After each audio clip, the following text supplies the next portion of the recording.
باللہ من الشیطان اللعین الرجیم بسم اللہ الرحمن الرحیم الحمد للہ رب العالمین والصلاة والسلام علی نبی الکریم وعلی آلہ الطیبین الطاہرین المعصومین المنتجبین ولعنت اللہ علی اعدائہم من الآن الى قیام یوم الدین آمین یا رب العالمین. اما بعد فقد قال اللہ تبارک و تعالی فی قرآن مجید بسم اللہ الرحمن الرحیم قل هو اللہ احد. صدق اللہ العلی العظیم و صدق رسولہ النبی الکریم. سامعین محترم، ناظرین گرامی قادر، دین کی جڑ اور شاخ، اصول و فروع، دین کے اصول اور دین کے فروعات کے سلسلے میں ہماری گفتگو جاری و ساری ہے. توحید الہی، مسئلہ توحید. پہلی گفتگو میں آپ نے سماعت فرمایا کہ انسان کی 3 منزلہ زندگی: دماغ، دل، اعضاء و جوارے. دماغ سے تفکر، فکر، معرفت، دل سے عقیدہ اور اعضاء جوارے سے اعمال. اعمال بغیر عقیدے کے نہیں کر سکتے، اور عقیدہ ہے تو خود بخود اعمال کی طرف متوجہ کرے گا، اور جو بھی کر رہا اس کے بارے میں غور و فکر کرتا رہے، معرفت کے ساتھ کرتا رہے. یہ خلاصہ میں نے آپ کی خدمت میں بیان کر دیا. مسئلہ توحید، توحید کا مسئلہ اسلام کی بنیادی عقائد میں سب سے پہلا عقیدہ توحید پروردگار کا ہے، جس پر تمام عقائد کا دار و مدار ہے. اور در حقیقت تمام عقائد اسلامیہ کی بازگشت بھی اسلام کے تمام عقائد اسی ایک عقیدے کی طرف پلٹ کر جاتے ہیں، جسے توحید کہتے ہیں. عدل الہی توحید ہی کا ایک شعبہ ہے، ایک حصہ ہے، پارٹ ہے. اللہ کو ایک مانو گے تو پھر اس کو عادل. نبوت اور امامت توحیدی کے آثار میں ہیں، اور قیامت خدا واحد ہی کی عدالت حقیقیہ کا مظہر ہے. یعنی ایک توحید کے اوپر ساری چیزیں، چاہے وہ عدالت ہو، نبوت ہو، امامت ہو، قیامت ہو، سب اسی کے حصے ہیں، اسی کے اختیار میں ہیں، اسی کے آثار میں سے ہیں، اور اسی کے عدالت میں سے ہیں، اسی کے پیغام میں سے ہیں. اسلام نے اپنی بنیادی عقائد، اصول دین کا آغاز اور شروعات وجود خدا کے بجائے توحید پروردگار سے کیا ہے. اللہ کا ہونا اس بات کا اقرار نہیں کرایا. اپنے عقائد کو اس لیے نہیں کہا کہ اللہ موجود ہے. یہ تو سب جانتے ہیں کہ اللہ ہے. اب مسئلہ صرف یہ ہے کہ وہ ایک ہے یا 2-4 ہے.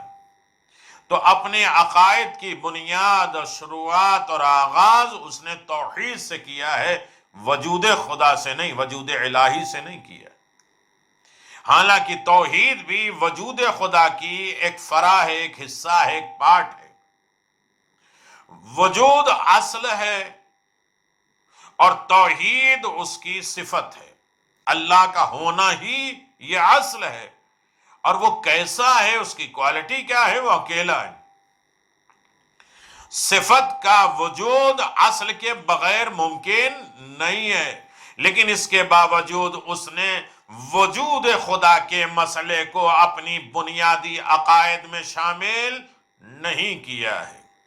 اور اس کا راز غالباً یہ ہے کہ وجود خدا کا ادراک انسانی فطرت میں شامل ہے، اور اس کے لیے کسی مذہب کی تعلیمات کی ضرورت نہیں ہے. اللہ ہے، اس کو پڑھانے کی ضرورت نہیں ہے. کیسا ہے؟ ایک ہے. پیدا کرنے والے نے انسان کی فطرت میں یہ ادراک اور شعور رکھ دیا ہے کہ کسی شے کا وجود پیدا کرنے والے کے بغیر ممکن نہیں ہے.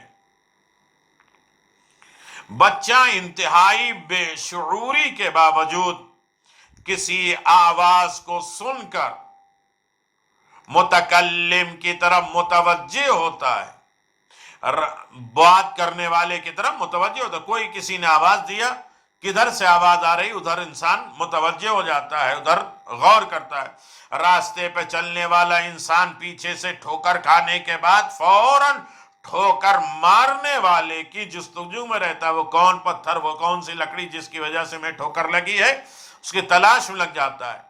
حوادث دنیا کی خبر سننے والے افراد حوادث کے ذمہ داروں کی تلاش میں مصروف ہو جاتے ہیں، کس سے حادثہ ہوا، اور کوئی یہ تصور بھی نہیں کرتا کہ یہ کام بغیر کسی انجام دینے والے کے ہو گیا ہوگا۔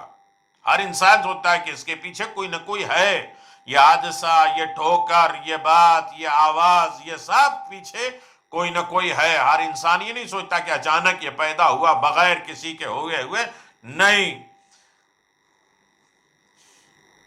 اور کوئی یہ تصور بھی نہیں کرتا کہ یہ کام بغیر کسی کرنے والے سے انجام پذیر ہو گیا، اور اس آواز کا کوئی متکلم یا اس ٹھوکر کا کوئی ظالم یا اس حادثے کا کوئی ذمہ دار نہیں ہے۔ ایسا کوئی بھی انسان نہیں سوچتا، اور یہ ہو ہی نہیں سکتا۔ یہ مسئلہ فطرت بشر میں ہے، انسانی نیچر میں ہے، فطرت میں ہے، اور اس قدر واضح ہے، کھلا ہوا ہے کہ قرآن مجید نے بدترین کفار و مشرکین کو بھی اس منزل کا مسلمان ظاہر کیا ہے۔ اور یہ اور بات ہے کہ یہ اسلام صرف فطری ہونے کی بنا پر احکام کی بنیاد بننے کے قابل ہے، قابل نہیں ہے۔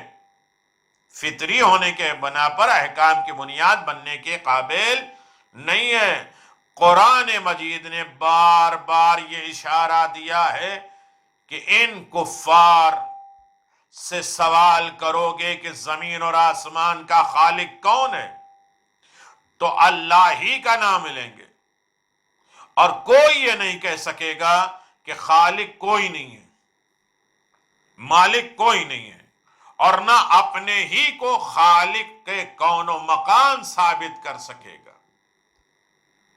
اور نہ ہی خالق کون و مکان ثابت ہی نہیں کر سکے گا کہ کوئی نہیں پیدا کرنے والا۔ مذہب کی ذمہ داری اس فطرت مرحلے کے بعد سے شروع ہوتی ہے، جہاں خالقیت، خلق کرنے والا، پیدا کرنے والے کا مسئلہ مبہم ہو جاتا ہے، چھپ جاتا ہے، اور یہ بحث شروع ہو جاتی ہے کہ اس کائنات کا خلق کرنے والا ایک ہے یا متعدد، ایک سے زیادہ ہے۔ وجود الہی پہ کوئی اختلاف نہیں، یہ فطرت ہے، یہ نیچر ہے۔ میں اختلاف صرف یہ ہے کہ وہ ایک ہے یا ایک سے زیادہ ہے، محتاج ہے یا وہ بے نیاز ہے، اس کا کوئی رشتہ ہے یا نہیں ہے، اس پر بحثیں ہوں گی۔ اس کا کوئی ہمسر، جوڑے دار، برابر ہم پلہ ممکن ہے یا نہیں ہے، اس پر بحثیں ہوں گی۔ یہی وہ سوالات تھے جنہوں نے کفار کے ذہن کو منتشر بنا رکھا تھا، اور وہ خالق اور مالک کی فطری تصور کے حامل ہونے کے باوجود ان مقامات پر بہک جاتے تھے، اور روزانہ ایک نیا عقیدہ عالم وجود میں آ جاتا تھا۔ اسلام نے اپنے تعلیمات کا آغاز انہی مراحل سے کیا ہے، اور جہاں فطرت سلیم، انسان کی اچھی سوچ اور فکر، بیلنس والی فطرت کے بھی بہک جانے کا خطرہ، اچھی فکریں بھی بہک جاتی تھیں، جہاں فطرت کے صاف شفاف فیصلے میں وہم، خیالات کی کثافت، گندگی شامل ہو جانے کا ڈر پیدا ہو جاتا تھا۔ چنانچہ سورہ توحید نے اس حقیقت کی طرف بہت واضح اعلان کر دیا، اشارہ کر دیا۔ اس نے بنیادی عقیدے کا اعلان میں قل هو اللہ احد نہیں کہا۔ اللہ کا تصور اسلام اور قرآن کے دین بن جائے، اس نے بنیادی عقیدے کا اعلان میں قل هو اللہ احد نہیں کہا۔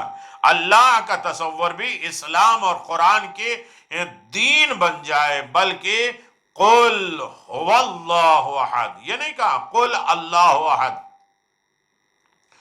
بہت آسان تھا، قل اللہ احد، لیکن اس نے کہا قل هو اللہ احد، کہا جس سے صاف واضح ہے، کھلی ہوئی بات ہے کہ کفار و مشرکین کے ذہن میں ایک ہوا کا تصور موجود تھا، وہ کوئی ہے، لوگ کہتے ہیں نا وہ بیٹھا ہے، تو یہ تصور کفار و مشرکین کے ذہن میں تھا، اسی سے اللہ نے بات کیا۔ یہ نہیں کہا کہ میرے پیغمبر کہہ دو اللہ ایک ہے، نہیں، قل هو اللہ، وہ اللہ ایک ہے جس کا تصور ساری کائنات میں، جس کے وجود سب کے لیے ضروری اور سب کے یقین میں شامل ہے کہ وہ ہے، لیکن وہ کیسا ہے، وہ ایک ہے۔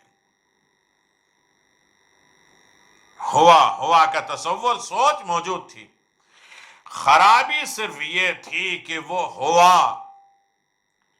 مشتبہ ہو کر رہ گیا، اور جاہلیت زدہ ذہن اس کی حقیقت کے تصور سے عاجز تھی۔ اسلام نے پہلے اس کا تعارف لفظ اللہ سے، اسلام نے پہلے اس کی پہچان، اس کی معرفت، اس کا درس اللہ سے کرایا، جس کا مفہوم، مطلب تمام صفات اور کمالات اور جلال و جمال کی جامعیت سے ظاہر ہوتا ہے، اور جس کی ذات میں کسی طرح کا نقص اور عیب نہیں ہوتا، تاکہ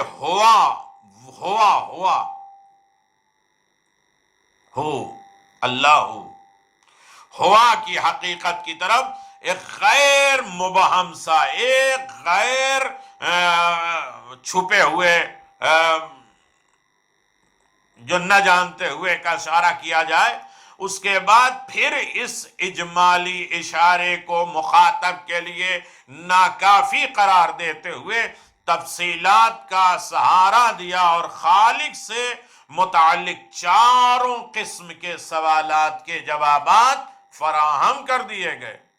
اگر مسئلہ اس کی ذات اور اس کے عدد، اس کی گنتی کے متعلق ہو تو وہ احد ہے، ایک ہے، اکیلا ہے، اور اگر اس کے احتیاج ہے کہ وہ ضرورت مند ہے، کسی کی ضرورت ہے، تو وہ صمد ہے، اسے کسی کی ضرورت نہیں ہے، بے نیاز ہے۔ اگر مسئلہ اس کے رشتہ داری کا ہے تو وہ نہ کسی کا باپ ہے نہ بیٹا ہے۔ اگر مسئلہ اس کے ہمسری کا ہے، اس کے برابر ہم لیول سے متعلق ہے، تو کوئی اس کا ہمسر نہیں ہے۔ اور اس طرح توحید کی ساری حقیقت کو چند لفظوں میں واضح کر دیا، اور اس کے بعد اب قرآن مجید کے جملہ تمام بیانات اسی اجمال کی توضیح و تشریح ہے۔ کن کی چیزوں کی؟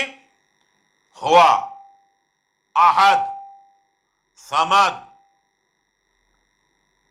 کفوان، احد، یہ تقریباً 5 ہی چیزوں پہ کل کائنات ڈپینڈ ہے، سجی ہوئی ہے، سنوری ہوئی ہے، اور اسی پہ قرآن کی باتیں ہوئی ہیں، اسی کے مطابق،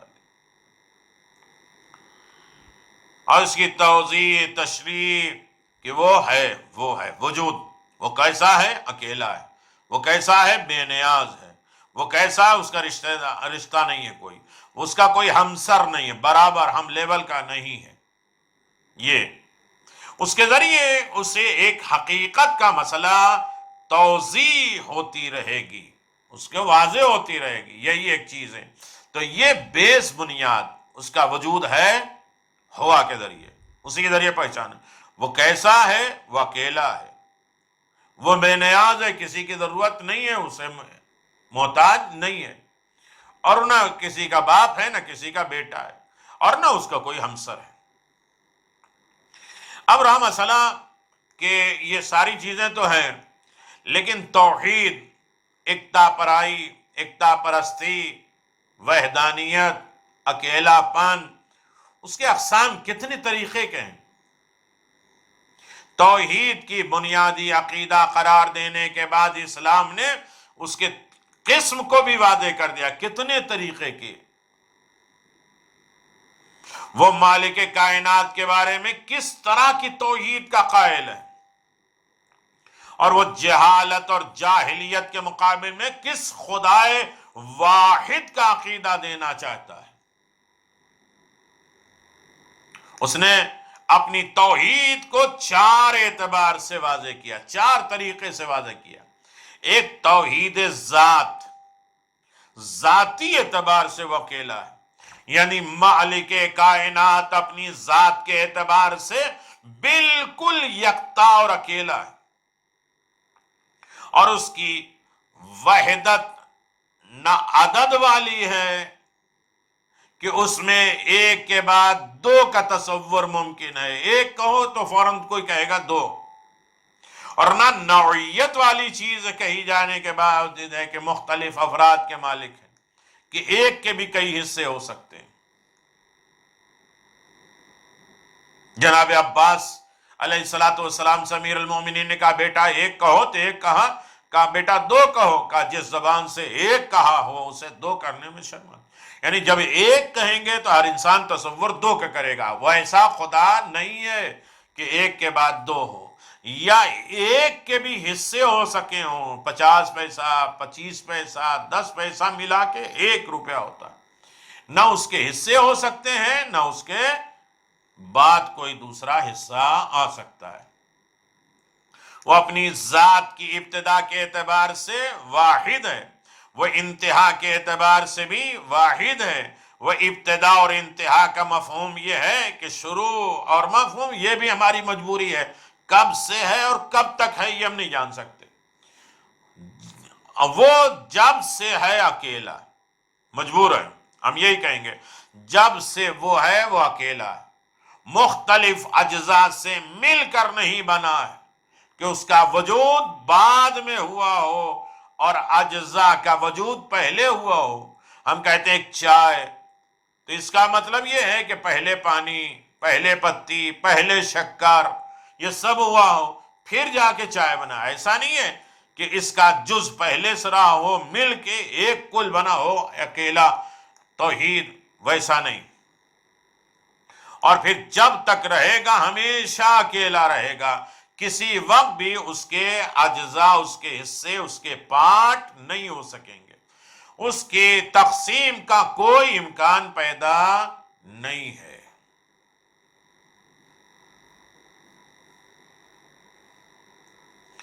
یہ پہلے توحید ذات تھی۔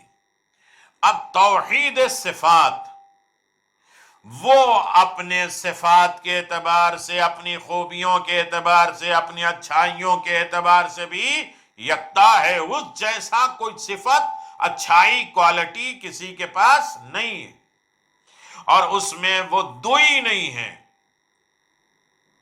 اس کا جیسا دوسرا کوئی ہو ہی نہیں سکتا، پائی نہیں جا سکتا۔ جو کائنات کی ہر شے میں پائی جاتی ہے، کہ دنیا کا بڑے سے بڑا عالم بھی اپنے وجود میں ایک دوئی رکھتا ہے، یہ بہت بڑے عالم ہیں لیکن اس جیسے، انہوں نے اس سے سیکھا، ان میں اس عالم کی نظیر پائی جاتی ہے۔ ہم عالموں کے لیے کہہ سکتے ہیں، خدا کے لیے نہیں ہو سکتا۔ دنیا کا بڑا سے بڑا عالم اپنے وجود میں دوئی رکھتا ہے، اس کی ذات الگ ہے، اس کی صفت الگ ہے۔ عالم پیدا نہیں عالم ہوا، وہ اپنی ذات میں اکیلا نہیں ہے، علم پیدا ہونے کے بعد، حاصل کرنے کے بعد وہ عالم بنا، لیکن اللہ اپنی صفات، اپنی ذات میں بھی ایک ہے، علم کا خالق ہے۔ اس کی صفت الگ ہے عالم کی، اور کسی وقت اس سے ذات سے صفت الگ ہو سکتی، کبھی علم چھن جائے، ختم ہو جائے، انسان بیوقوف ہو جائے، اور بعد میں یہ کمال پیدا ہوا ہے، یا کسی مرحلے تصور میں اس کی ذات کا تصور اس کے کمال سے الگ ہو سکتا ہے، لیکن پروردگار کی کوالٹی صفت کا یہ حال نہیں ہے۔ وہ اپنی صفت کے ساتھ اس طرح متحد ہے، ایک ہے، ایک جان ہے کہ ذات اور صفت دو چیزیں نہیں ہیں، اور نہ کسی طرح کی دوئی کا تصور پایا جاتا ہے۔ جو اس کی ذات ہے وہی اس کی صفت ہے، جو اس کی صفت ہے وہی اس کی ذات ہے، اس جیسا دوسرا کوئی نہیں ہے۔ اس کی ذات عین صفت ہے اور صفت عین ذات ہے۔ وہ عالم نہیں ہے بلکہ حقیقت علم ہے، وہ قادر نہیں ہے بلکہ عین قدرت ہے، وہ زندہ نہیں ہے بلکہ اصل حیات ہے۔ اور یہ مفاہیم، یہ مطلب، یہ مفہوم بھی اس قدر آسان نہیں ہے کہ ہر شخص اس کو حاصل کر سکے، درک کر سکے، کور کر سکے۔ اس کے بارے میں اتنا سمجھ لینا کافی ہے کہ صفت صفت رہے گی، اچھائی اچھائی رہے گی، مخلوقات سے وابستہ ہو جاتی ہے، اور صفت حقیقت کا انداز اختیار کر لے تو ذات خالق کی تعبیر بن جاتی ہے۔ اس کے یہاں عالم، قادر، حی جیسے الفاظ سمجھنے اور سمجھانے کے لیے استعمال ہوتے ہیں، ورنہ وہ عین علم، عین قدرت، عین حیات اور ان صفات کا مفہوم بھی وہ نہیں ہے جو عام صفات کا ہوتا ہے۔ ان صفتیں، ان خوبیاں، ان کوالٹی کا مفہوم بھی وہ نہیں ہے جو عام صفتوں کا ہوتا ہے، ورنہ صفت کے عین ذات بن جانے کا کوئی امکان نہیں ہے۔ نمبر 3، توحید عبادت، توحید ذات، توحید صفات، توحید عبادت۔ وہ جس طرح اپنی ذات اور صفات میں وحدانیت، یکتا، اکیلا، اکائی رکھتا ہے، اسی طرح اپنی عبادت کے استحقاق اور مستحق میں بھی یہ یکتا ہے، اور اس کے علاوہ کوئی مستحق عبادت نہیں ہے۔ عبادت کا مفہوم، مطلب، مدعا انتہائی خضوع اور خشوع کا ہے، اور انتہائی خضوع خشوع کے لیے انتہائی کمال درکار ہوتا ہے۔ انسان کے اندر زندگی میں خشوع اور خضوع کیسے آ سکتا؟ اس کے لیے کمال چاہیے، اور ورنہ عقل کسی بھی بے کمال یا ناقص، نقص، عیب کے سامنے جھکنے پر راضی نہیں ہے۔ عقل، ہماری فطرت ہے کہ کمال کے سامنے جھکتی ہے، ناقص اور نقص اور عیب، بے کمال لوگوں کے سامنے وہ جھکنے کے لیے راضی نہیں ہے۔ کمال ہی کمال پروردگار میں، کوئی نقص اور عیب نہیں ہے، لہذا اس کے سامنے جھکنا اچھا لگتا ہے، یہی تو اس کی عبادت ہے۔ انتہائی کمال کے لیے خالقیت، خلق کرنا، پیدا کرنا، مالکیت، کنٹرول درکار ہے، ورنہ اپنے کمال میں کسی خالق اور مالک کا محتاج ہونا خود بھی ایک طریقے کا نقص ہے۔ کسی کا محتاج ہونا، وہ کہے اس وقت بارش کرو، اس وقت کہے نہیں کرے، اس وقت ضرورت ہے، اس وقت نہیں ضرورت ہے، یہ ہماری پارٹی والا، وہ ان کی پارٹی والا۔ خالقیت اور مالکیت درکار ہے، ورنہ اپنے کمال میں کسی خالق اور مالک کا محتاج ہونا خود بھی ایک طریقے کا نقص اور عیب ہے، اور جو ناقص ہے وہ خدا نہیں ہے، جس کے بعد انتہائی کمال کا تصور بھی ممکن نہیں ہے۔ توحید عبادت کے سلسلے میں یہ نقطہ قابل توجہ ہے کہ توحید الہی عقیدے کے بعد غیر خدا کی عبادت کا تصور ناممکن ہے. اس کے علاوہ کسی کے اندر وہ صفات اور کمالات، وہ کوالٹی نظر ہی نہیں آتے کہ ہم اس کی عبادت کریں.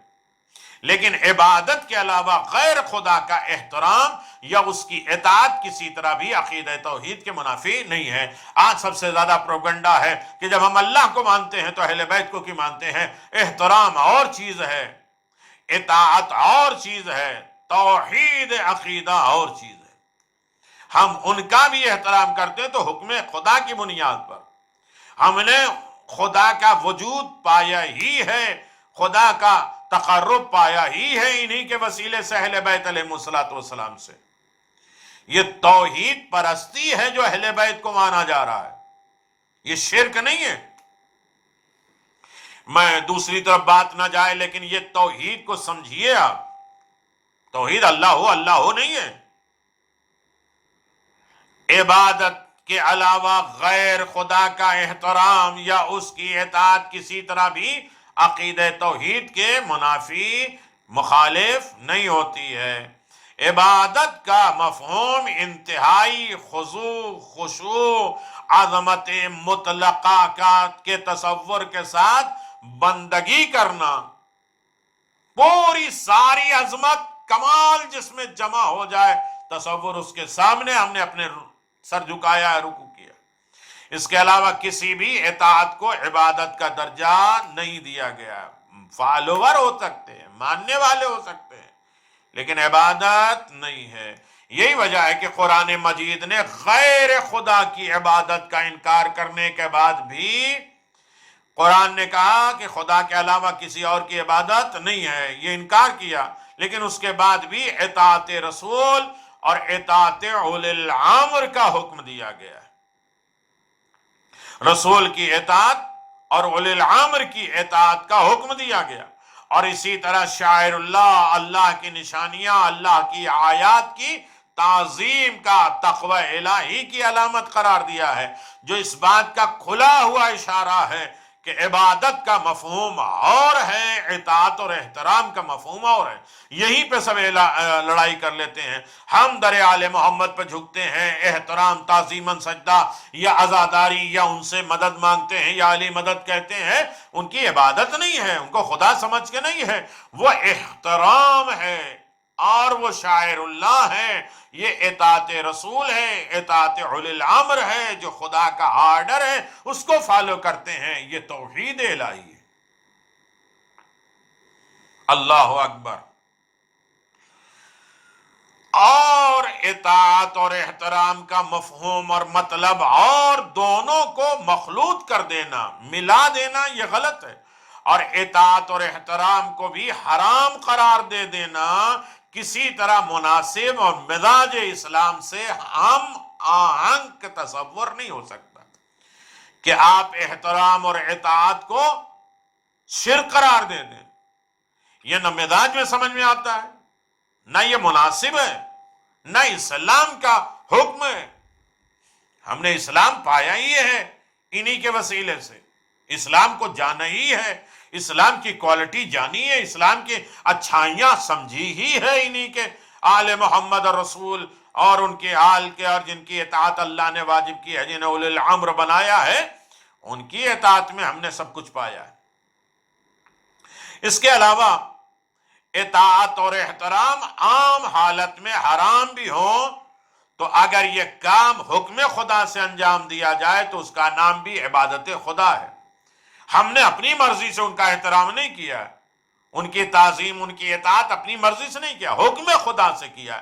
تو یہ بھی ایک عبادت ہے کہ ہم اللہ کے آرڈر سے ان کی اطاعت، ان کی احترام کرتے ہیں، تو یہ عبادت ہے. اسے عبادت خدا کے منافی نہیں قرار دیا جاتا. یہی وجہ ہے کہ دین اسلام نے عبادت شیطان اور عبادت ہوا اور نفس اور خواہشات کو شدت سے انکار کیا ہے. اور یہ خضوع اور خشوع عبادت رحمان کی ضد اور بندگی پروردگار کی کھلی ہوئی مخالفت ہے. اور اس طرح کی اطاعت مطلقہ، مکمل اطاعت عبادت ہی کہی جاتی ہے. اسے اطاعت کا درجہ نہیں دیا جا سکتا۔ اطاعت شیطان کرنے والے شیطان کے اطاعت گزار نہیں بلکہ عبادت گزار کہے جائیں گے، اس لیے انہوں نے نہ حکم خدا سے اطاعت شیطان کی ہے اور نہ حکم خدا کے تحفظ کے ساتھ یہ اطاعت کی ہے، ورنہ حکم خدا کا تحفظ، اس کی حفاظت پیش نظر ہوتی تو اس اطاعت کی کوئی گنجائش نہیں جو شیطان کی اطاعت کی جاتی ہے، شیطان کو فالو کیا جاتا ہے، شیطان کا ادب و احترام کیا جاتا ہے، یا اپنے نفسوں کی خواہشات پر عمل کیا جاتا ہے، یا اللہ کی مخالفت ہے۔ پروردگار عالم نے شیطان کو کھلا ہوا دشمن قرار دے کر اس کی اطاعت سے بالکل واضح طور پر روک دیا ہے، اور اس کے بعد اس اطاعت کا جواز کوئی صورت میں نہیں پایا جاتا کہ شیطان کی اطاعت نہ ہو۔ ہاں، اطاعت رسول، احترام آل محمد، یہ حکم الہی ہے،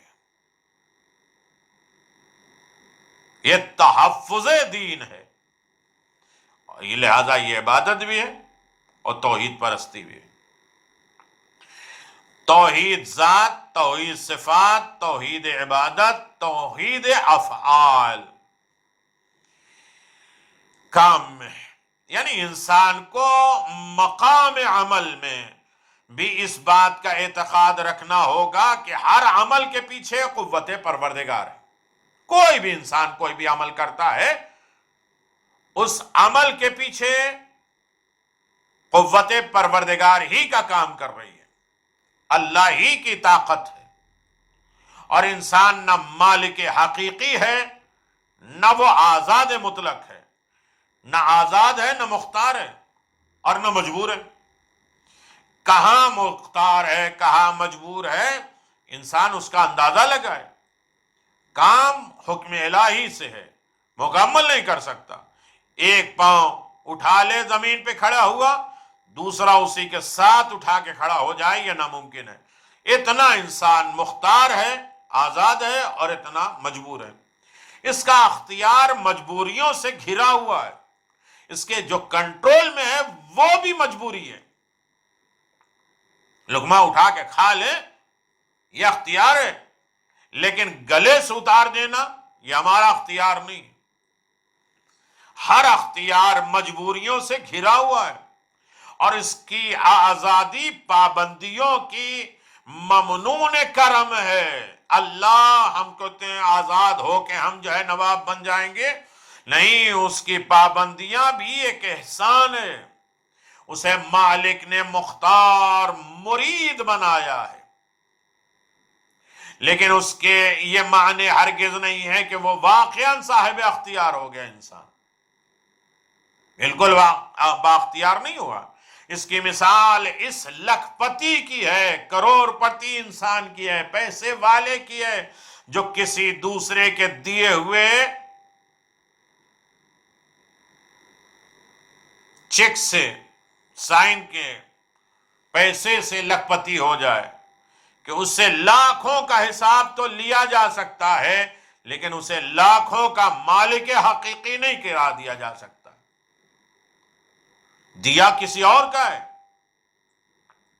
ہم نے جو تمہیں دیا پیسہ اس کا حساب تو لیا جا سکتا ہے، لیکن تم مالک حقیقی ہو گئے۔ بینک کے کیشیئر والا بیٹھا ہے، اس کے سامنے ہم نے 10 لاکھ کا چیک دے دیا، وہ اپنے ہاتھ میں لیا ہے، اور اس سے ہم مطالبہ کر سکتے ہیں، اسے حساب لے سکتے ہیں، وہ مالک نہیں ہے پیسے کا۔ اللہ اکبر۔ رب العالمین پروردگار نے اپنے اعمال اور افعال میں یکتا اور بے نیاز ہے، اس کے اعمال میں کوئی اس کا شریک اور حصے دار نہیں ہے۔ اس نے اپنی شان کے بارے میں خود یہ فیصلہ کر دیا ہے کہ میرے ان اعمال میں کوئی میرا شریک نہیں ہے، اور نہ کوئی شخص میرے علاوہ ان اعمال کو انجام دے سکتا ہے۔ اس کی توحید افعال، فعل کی توحید بے پناہ قسمیں ہیں اس کی، جن میں سے صرف بعض کو میں آپ کی خدمت میں بیان کروں گا۔ توحید افعال بہت زیادہ ہے جس پر ہمیں غور کرنا ہے، اور انشاءاللہ اس ضمن میں آپ حضرات سے گفتگو جاری و ساری رہے گی۔ تو بات یہ ہوئی کہ اللہ کا وجود ہے، ہوا کے ذریعے سب مانتے ہیں کہ کوئی ہے۔ مین مسئلہ ہے کہ اس کی صفات کے بارے میں، کوالٹی کے بارے میں، توحید کے بارے میں۔ تو توحید بالذات، توحید بالصفات، توحید بالعبادہ، توحید بالافعال، اور اس کے بعد سارا مسئلہ وہ ہے، یہ سارا دین مذہب جڑ یہ ہے، ایک تو وہ ہوا وہ ہے، اور یہ نہیں کہا قل اللہ احد، اللہ ایک نہیں، قل هو اللہ، اس لیے کہ سب کو معلوم ہے فطرتاً کہ کوئی پیدا کرنے والا ہے، لیکن اب وہ کیسا ہے؟ وہ ایک ہے، وہ کسی کا محتاج نہیں ہے، صمد ہے، وہ کسی کا باپ اور بیٹا نہیں ہے، لم یلد ولم یولد ہے، اور اس کا کوئی ہمسر، اس کا برابر، اس کا ہم لیول کوئی نہیں ہے، کفوا احد، اس کا کوئی کف نہیں ہے، وہ کف میں اکیلا ہے، پابند ہے۔ تو ابھی اس طرح انشاءاللہ آپ حضرات کی خدمت میں گفتگو جاری اور ساری رہے گی کہ توحید افعال میں کیا ہے۔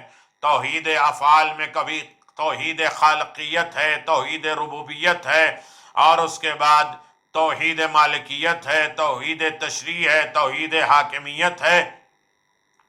انشاءاللہ اس پہ گفتگو آپ حضرات کی خدمت میں جاری رہے گی، اور یقیناً توحید ایک اہم ترین موضوع ہے جس پر ہمیں غور بھی کرنا ہے اور اسے سمجھنا بھی ہے، اور صحیح طریقے سے سمجھ کر اس پر عمل کرنا ہے، اس لیے کہ لفظ قل عام طور سے عقیدے کی منزل میں استعمال ہوتا ہے۔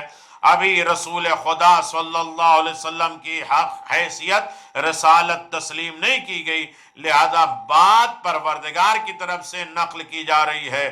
لوگوں نے پیغمبر کو اپنا نبی نہیں مانا ہے تو اللہ کہتا قل، ان سے کہہ دو، یعنی اللہ کا وجود ہے، ان سے کہہ دو، ورنہ جب اس کی حیثیت مسلم ہو جائے تو اس کا امر ہی عمل کے لیے کافی ہے۔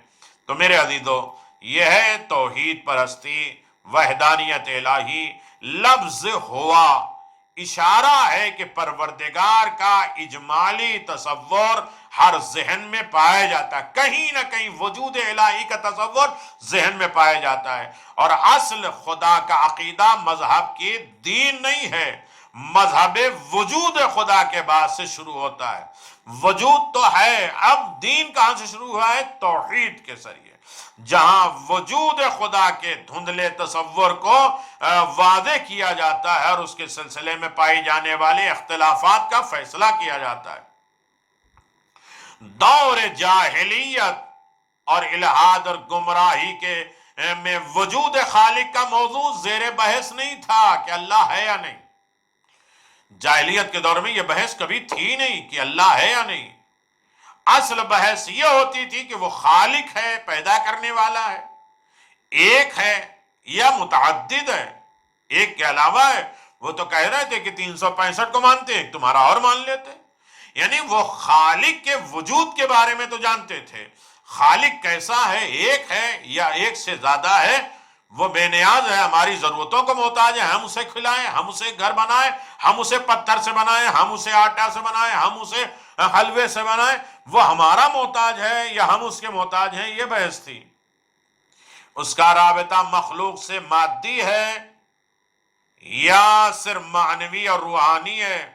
سورہ توحید نے انہی مسائل کی وضاحت کی ہے اور اصل وجود کے مسلم ہونے کی طرف لفظ ہوا سے اشارہ کیا ہے، لہذا لفظ ہوا ہمارے لیے وجود الہی ہے۔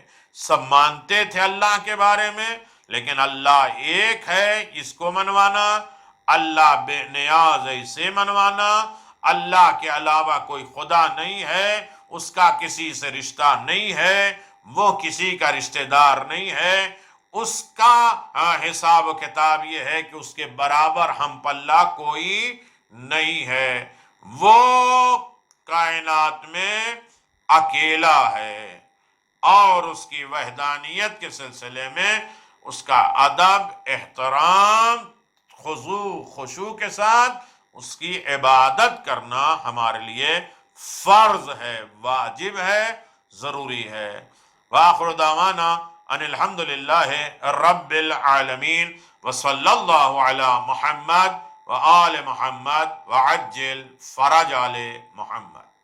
السلام علیکم ائمة الہدی ورحمۃ اللہ وبرکاتہ۔ استودعکم اللہ واقرأ علیکم السلام۔ آمنا باللہ وبالرسول وبما جئتم به ودللتم عليه اللهم فاكتبنا مع الشاهدين۔